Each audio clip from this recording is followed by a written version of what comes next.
তিনটে মাঝারি মাপের পেঁয়াজ আমি কুচিয়ে গোল্ডেন ব্রাউন হয়ে যাওয়ার পর দুটো কাঁচা লঙ্কা চেরা দিয়ে ওটাকে আরেকটু ভাজলাম। ভাজা ভাজা হয়ে যাওয়ার পর ওর মধ্যে পোস্ত বাটা দিয়ে দিলাম, পেঁয়াজ পোস্ত। তার মধ্যে দিয়ে দিয়েছি নুন, একটুখানি সামান্য কাশ্মীরি লঙ্কার গুঁড়ো, আর দিলাম হলুদ। এটাকে দিয়ে এবার খুব করে নাড়বো।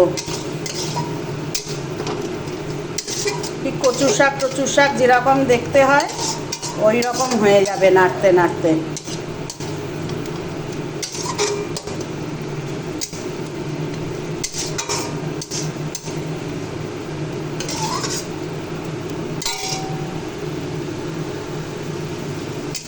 এতক্ষণ গ্যাসটা কমানো ছিল, বা গ্যাসটাকে আমি একটু বাড়িয়ে দিলাম। খুব মুখরোচক একটা রেসিপি, কিছুই নয় কিন্তু খুব ভালো লাগে। আমার তো এরপরে আর মাছ মাংস ডিম কোনোটাই ভালো লাগে না। গরম গরম ভাত আর পেঁয়াজ পোস্ত, আহা!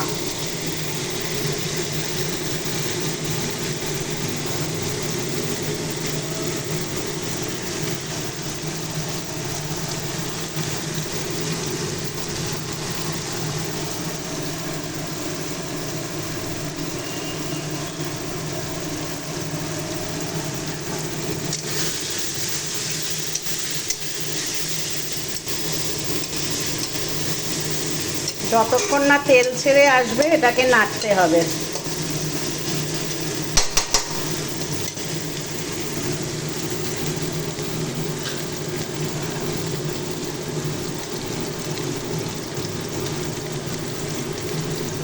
এরপর এটাতে লাস্টে অ্যাড করব, যদিও বন্ধুরা আপনারা বলবেন এত তেল তারপরেও তেল, কিন্তু এটা না দিলে মন ভরে না আমার।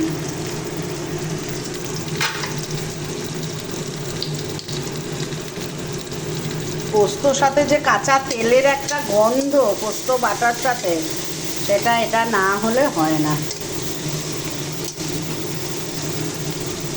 আপনারা দেখুন, আপনারাও এইভাবে করে দেখুন। জানি অনেকেই আপনারা করেন, আমি করলাম বলে, বানালাম বলে আপনাদের সাথে শেয়ার করলাম।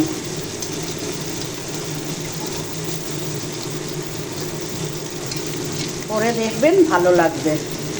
নমস্কার।